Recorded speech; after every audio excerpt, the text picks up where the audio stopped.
प्रिय भक्तों, आज ज्येष्ठ मास कृष्ण पक्ष की अपरा एकादशी का व्रत है, जिसे अचला एकादशी के नाम से जाना जाता है, क्योंकि यह अपार धन देने वाली है, जो कथा को सुनने वाले भक्तों को सहस्त्रों गौ दान करने के बराबर पुण्य फल प्रदान करता है। पद्म पुराण के अनुसार जो व्यक्ति भगवान विष्णु के प्रिय दिन एकादशी तिथि पर अपने इंद्रियों को वश में करके भगवान मधुसूदन की पूजा आराधना करता है, वह अपने समस्त पापों को धोकर बहा देता है। एकादशी रूपी अग्नि से पाप रूपी ईंधन अगर 100 वर्षों से भी अधिक समय से संचित हो तो भी शीघ्र ही भस्म हो जाती है। सहस्त्रों अश्वमेघ और सैकड़ों राजसूय यज्ञ भी एक एकादशी की 16वीं कला के बराबर भी नहीं है। अगर कोई व्यक्ति अनजाने में भी एकादशी का व्रत कर लेता है तो उसे यमराज के दर्शन नहीं करने पड़ते। एकादशी व्रत से अधिक पवित्र ना तो गंगा है, ना काशी है, ना पुष्कर, ना कुरुक्षेत्र और ना ही यमुना। यदि जो मनुष्य एकादशी का नियम पूर्वक पालन करे या फिर कथा का श्रवण करता है तो वो सभी पापों से मुक्त होकर भगवान विष्णु के धाम को प्राप्त करता है। ऐसा भगवान श्री कृष्ण के द्वारा पद्म पुराण में कहा गया है। एक संत बरसाना में रहते थे और हर रोज सुबह उठकर यमुना जी में स्नान करके राधा जी के दर्शन करने जाया करते थे। यह नियम हर रोज का था। जब तक राधा रानी के दर्शन नहीं कर लेते थे तब तक जल भी ग्रहण नहीं करते थे। दर्शन करते करते तकरीबन उनकी उम्र 80 वर्ष हो गई।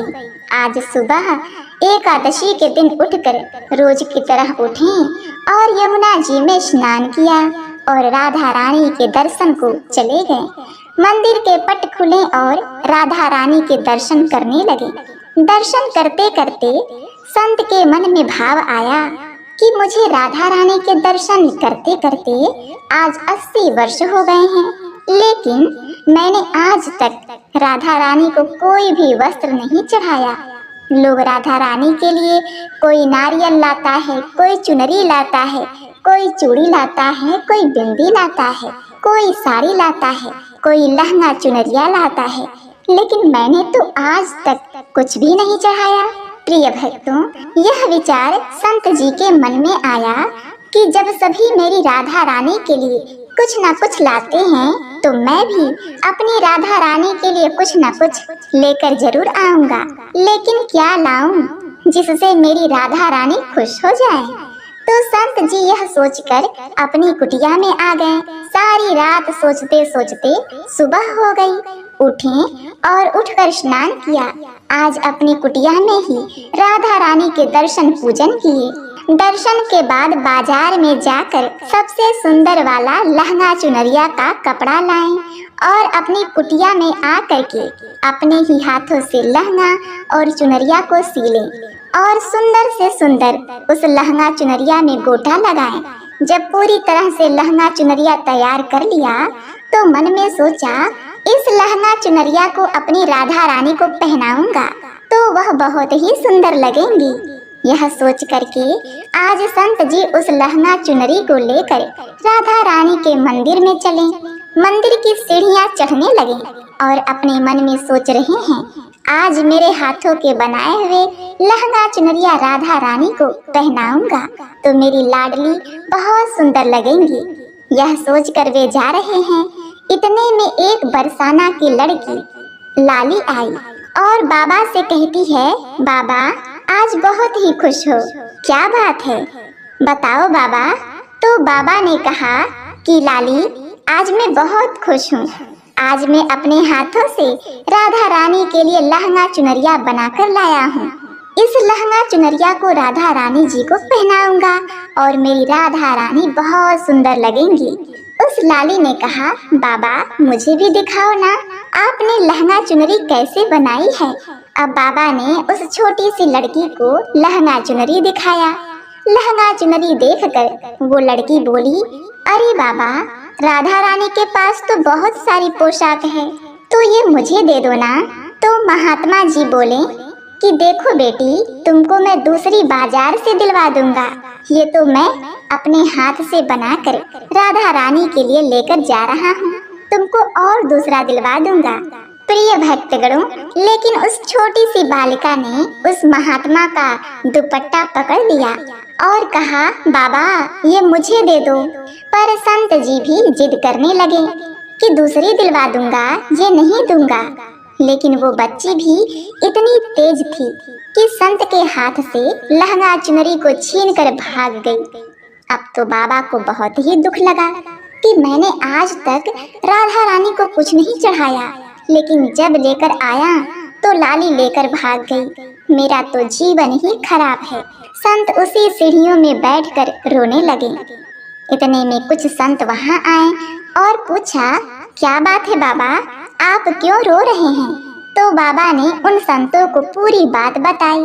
संतों ने बाबा को समझाया और कहा कि आप दुखी मत हो, कल दूसरी लहंगा चुनरी बना करके राधा रानी को पहना देना। चलो राधा रानी के दर्शन कर लेते हैं, आज द्वादशी है।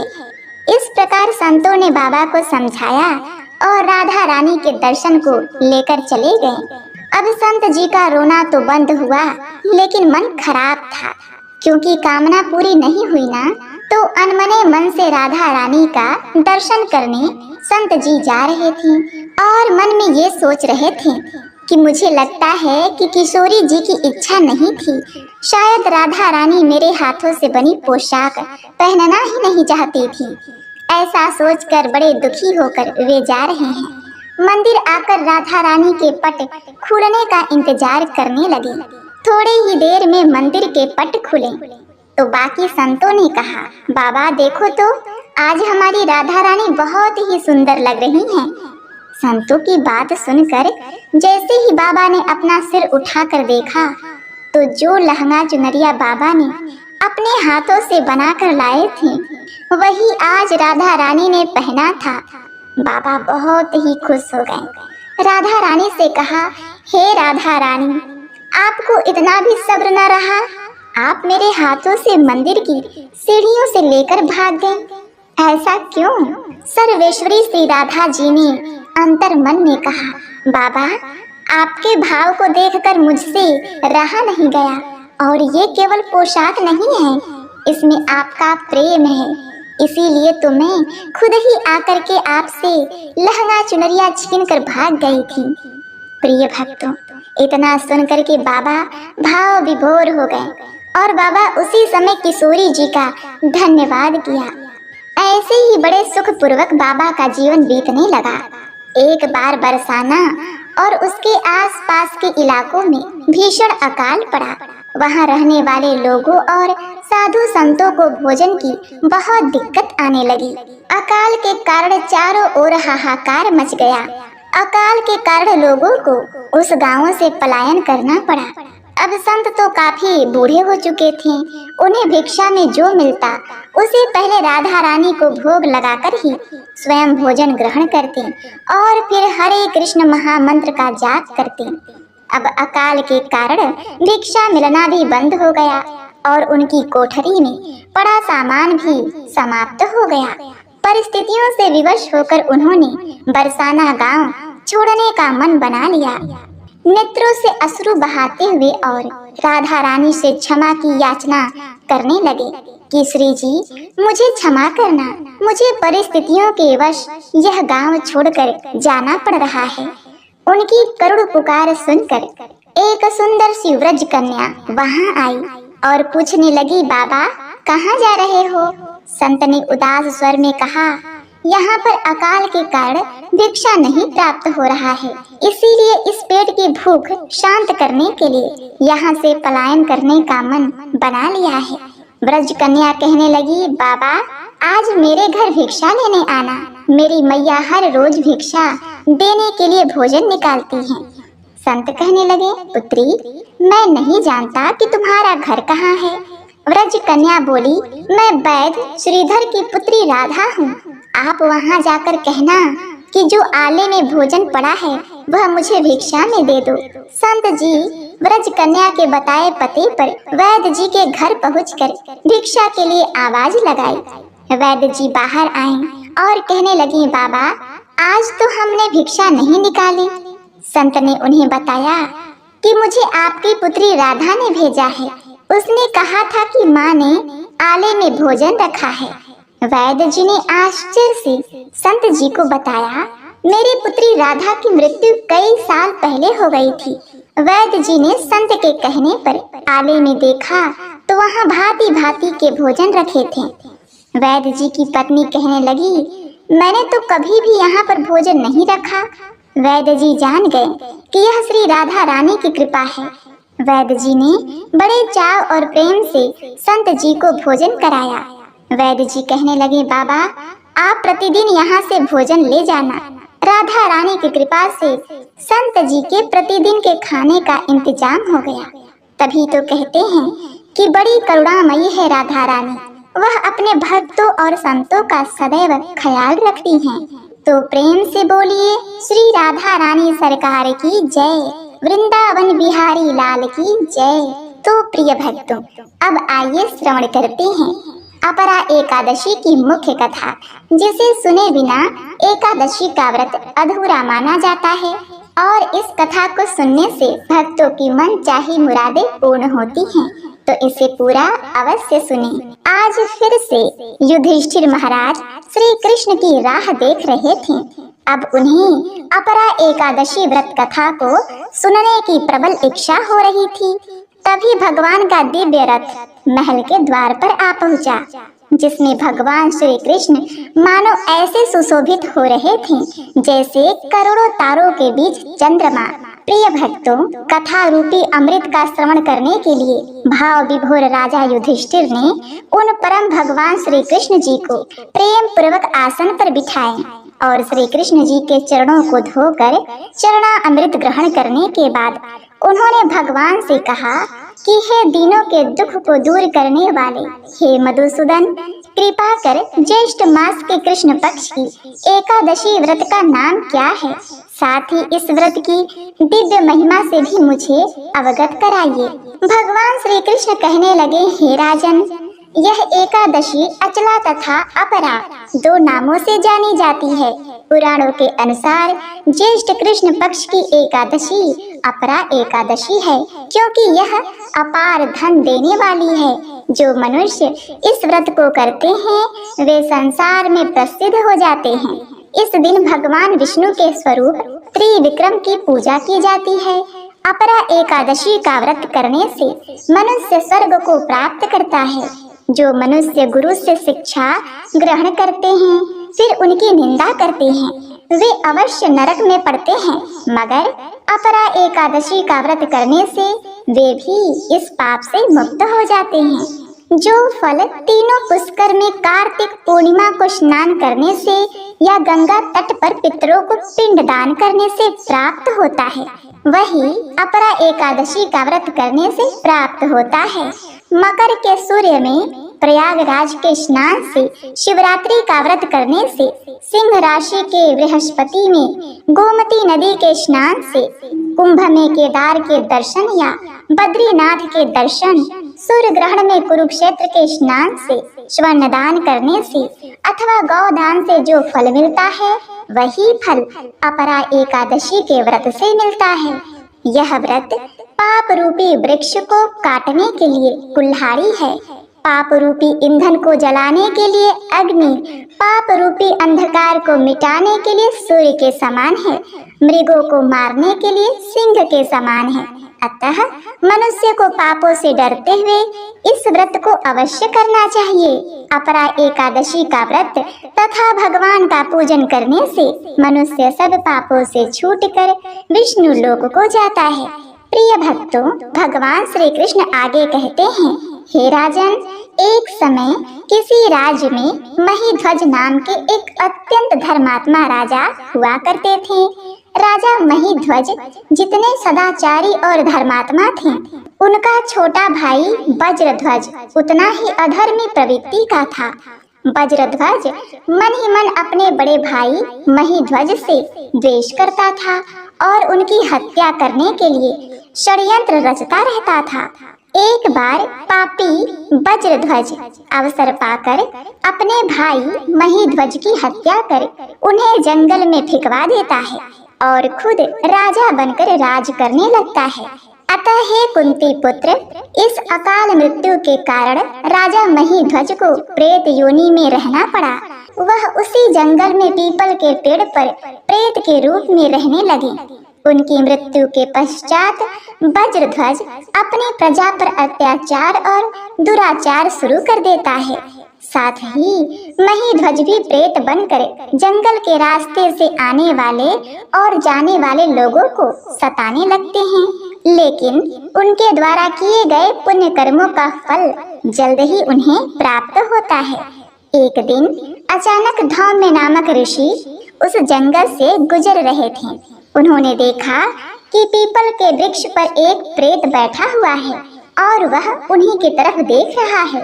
अब ऋषि धौम्य अपने मजबूत तपोबल से वे राजा महीध्वज की सारी आपबीती जान लेते हैं और उनकी सहायता करने के लिए सोचते हैं। सर्वप्रथम ऋषि धौम्य राजा महीध्वज के प्रेत को पीपल के पेड़ से उतारकर उन्हें परलोक विद्या का उपदेश देते हैं। दयालु ऋषि राजा महीध्वज को प्रेत योनि से मुक्ति दिलाने के लिए स्वयं ही अपरा एकादशी का व्रत करते हैं और उनका संपूर्ण पुण्य फल प्रेत रूप राजा को अर्पित कर देते हैं।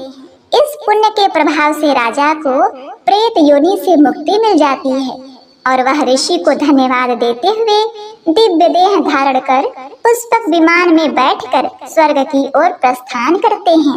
श्री कृष्ण भगवान युधिष्ठिर से कहते हैं, हे राजन, अपरा एकादशी की यह कथा संपूर्ण जगत का कल्याण करेगी। इसे पढ़ने अथवा सुनने मात्र से मनुष्य अपने सभी पापों से मुक्त होकर मोक्ष की प्राप्ति करेगा। प्रिय भक्तगणों, आइए अब श्रवण करते हैं एकादशी माता की आरती। एकादशी जय एकादशी माता, विष्णु पूजा व्रत को धारण कर शक्ति मुक्ति पाता। ओम जय एकादशी माता, विष्णु पूजा व्रत को धारण कर शक्ति मुक्ति पाता। तेरे नाम गिनाओ देवी, भक्ति प्रदान करनी। गुण गौरव की देवी माता, शास्त्रों में वर्णी। ओम जय एकादशी माता, विष्णु पूजा व्रत को धारण कर शक्ति मुक्ति पाता। मार्गशीर्ष के कृष्ण पक्ष में उत्पन्ना होती, शुक्ल पक्ष में मोक्षदायिनी पापों को धोती। ओम जय एकादशी माता, विष्णु पूजा व्रत को धारण कर शक्ति मुक्ति पाता। पौष मास के कृष्ण पक्ष को सफला नाम कहे, शुक्ल पक्ष में होए पुत्रदा आनंद अधिक रहे। ओम जय एकादशी माता, विष्णु पूजा व्रत को धारण कर शक्ति मुक्ति पाता। नाम सटतीला माघ मास में कृष्ण पक्ष आवे, शुक्ल पक्ष में जया कहावे, विजय सदा पावे। ओम जय एकादशी माता, विष्णु पूजा व्रत को धारण कर शक्ति मुक्ति पाता। विजया फाल्गुन कृष्ण पक्ष में शुक्ला आमल की, पाप मोचनी कृष्ण पक्ष में चैत्र मास बल की। ओम जय एकादशी माता, विष्णु पूजा व्रत को धारण कर शक्ति मुक्ति पाता। चैत्र शुक्ल में नाम कामदा धन देने वाली, नाम बरुथनी कृष्ण पक्ष में वैशाख माह वाली। ओम जय एकादशी माता, विष्णु पूजा व्रत को धारण कर शक्ति मुक्ति पाता। शुक्ल पक्ष में होय मोहिनी अपरा ज्येष्ठ कृष्ण पक्षी, नाम निर्जला सब सुख करनी शुक्ल पक्ष रखी। ओम जय एकादशी माता। विष्णु पूजा व्रत को धारण कर शक्ति मुक्ति पाता। योगिनी नाम आषाढ़ मास जानो कृष्ण पक्ष वर्णी। देवशयनी नाम कहायो शुक्ल पक्ष धरनी। ओम जय एकादशी माता। विष्णु पूजा व्रत को धारण कर शक्ति मुक्ति पाता। कामिका श्रावण मास में आवे कृष्ण पक्ष कहिए। श्रावण शुक्ल हो ये पुत्रदा आनंद से रहिए। ओम जय एकादशी माता। विष्णु पूजा व्रत को धारण कर शक्ति मुक्ति पाता। अजा भाद्रपद कृष्ण पक्ष की परिवर्तिनी शुक्ला। इंदिरा अश्विन कृष्ण पक्ष में व्रत में भवसागर निकला। ओम जय एकादशी माता। विष्णु पूजा व्रत को धारण कर शक्ति मुक्ति पाता। पापा कुंसा है शुक्ल पक्ष में पाप हरण हारी। रमा मास कार्तिके में आवे सुखदायक भारी। ओम जय एकादशी माता। विष्णु पूजा व्रत को धारण कर शक्ति मुक्ति पाता।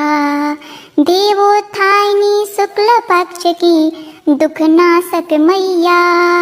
लौदा मास की करो विनती पार करो नैया। ओम जय एकादशी माता। विष्णु पूजा व्रत को धारण कर शक्ति मुक्ति पाता।